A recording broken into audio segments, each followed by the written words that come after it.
remembered walking up the hill with Mike and our wedding, and it brought back so many wonderful memories. You know, I feel a little left out since I wasn't at your wedding.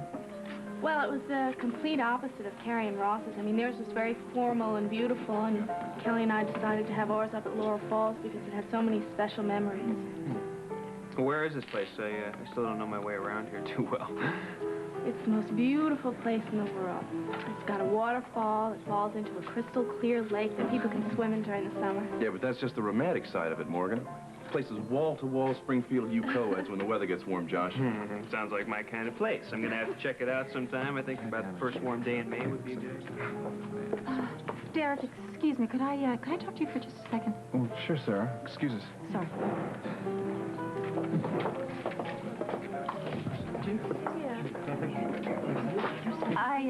Well, I really wanted to talk to Mike, but he's so involved, you know, with the wedding, and I know that you've been helping him track down this person that Carrie feels has been watching her since the night she left Diane's apartment. I'll tell you the truth, we've hit one dead end after another on that. Mike managed to track down the woman who takes the photographs at the Flamingo Room in Chicago, and since there was an order number on the back of the photograph, she was able to dig up the negative. But unfortunately, that was the only picture she took of Carrie and the gentleman that was with her that night.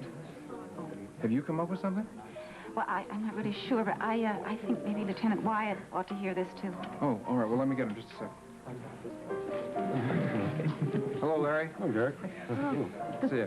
Well, this is my wife, Stella. This is Derek Colby. Oh, Yeah. how do you do, Mr. Colby? Yeah, nice to meet you. Larry, I hate to drag you away on business the minute you arrive, but Sarah McIntyre's got something I think you should hear. Sure. Excuse me. Larry, hi. Do you remember my wife, Stella? Yes, of course I remember. Hello, Dr. Bauer. There's someone who wants to meet you. I'm sorry to interrupt, Lieutenant Wyatt, but I was just about to explain something to Derek, and I thought that maybe you'd want to hear it, too. It may be nothing at all, but it could have something to do with this person that Carrie feels has been watching her and following her all this time.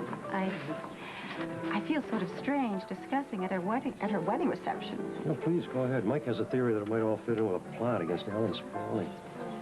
Well, I'm sure you noticed the moment when she hesitated coming down the aisle. Well, I noticed it. I assumed she was just nervous and lost her step.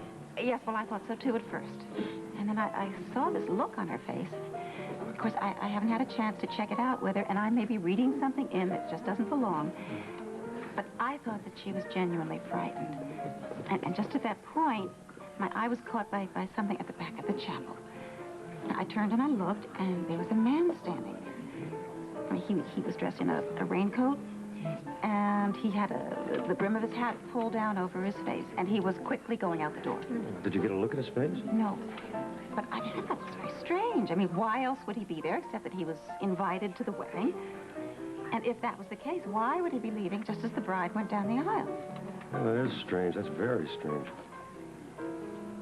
Since this is our last group picture, I want it to be very special now, with lots of smiles. Excuse me, I thought I saw someone open the doors and look in a moment. No. Oh, well, that was probably the driver. He's going to take us to the reception after we're done here. Check. You ready, children? Okay, can I have those happy smiles just once more, please?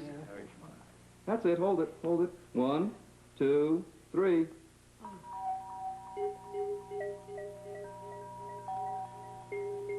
That's it. I'll see you at the reception, and I'll have the proofs to you by the time you get back from your honeymoon. Oh, that would be fantastic. Thanks a lot, Mr. Travers. Thanks a lot.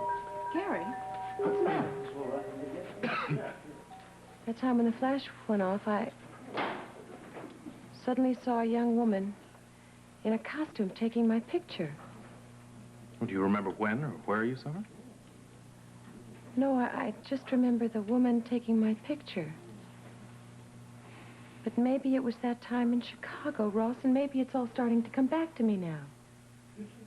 Reverend, was that driver getting impatient, or? That wasn't it at all. I talked to the driver, and he said he did see a man look in the chapel doors, but then apparently he turned right around and left.